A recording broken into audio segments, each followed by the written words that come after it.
Iran has been sanctioned, isolated, threatened, and surrounded by enemies for decades, yet it hasn't collapsed.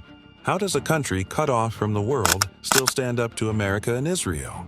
The answer isn't missiles, it's history. Iran is one of the oldest civilizations on Earth. Long before Rome, before Greece reached its peak, Persia was already building empires, writing laws and connecting East and West.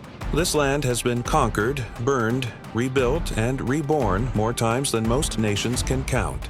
And that history shapes everything Iran is today.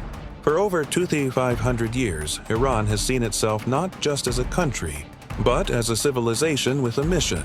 From Cyrus the Great, who ruled one of the world's largest empires and promoted religious tolerance, to the Safavid dynasty that shaped Iran's identity as a Shiite Muslim nation.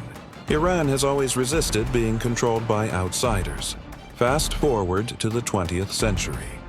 Iran was rich in oil, but foreign powers, especially Britain and later the United States, had enormous influence over its resources and its government.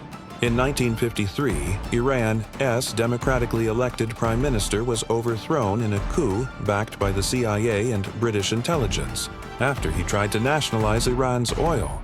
For many Iranians, this moment never faded. It planted deep mistrust toward America. Then came 1979. The Islamic Revolution changed everything. Iran overthrew a US-backed king and replaced him with a system that openly challenged Western power and influence. From that moment on, Iran stopped being an ally and became a problem in the eyes of Washington. Israel enters the picture here. Iran does not recognize Israel's legitimacy and supports groups like Hezbollah and Hamas, which Israel sees as direct threats. For Israel, Iran isn't just another rival, it's an existential one. And for the United States, Iran represents a defiant power that refuses to follow Western rules in a region critical for global energy and security. This tension led to decades of sanctions, some of the toughest ever imposed on a country. Iran was cut off from global banking, oil markets, technology, even medicine at times. The goal was simple: pressure Iran until it either collapses internally or changes its behavior. But here's what surprises many people. Iran didn't collapse. Instead, Iran adapted. It built its own industries, developed domestic military technology, expanded regional influence through alliances rather than direct wars, and created networks that allowed it to survive economically despite isolation. While sanctions hurt ordinary people deeply, they also forced Iran to become more self-reliant than many expected.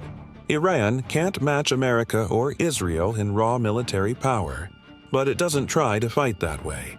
It plays a long game, using strategy, patience, geography, and influence rather than direct confrontation. This is why some call it asymmetric warfare. Fewer resources, but smarter positioning.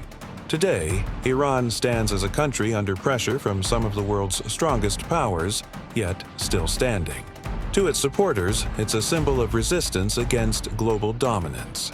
To its critics, it's a destabilizing force. But one thing is undeniable. Iran's story is not about weakness. It's about survival. And when you understand Iran's long memory of empire, invasion, betrayal, and resistance, the question isn't, why is Iran still fighting? The real question is, how did it manage to endure for so long?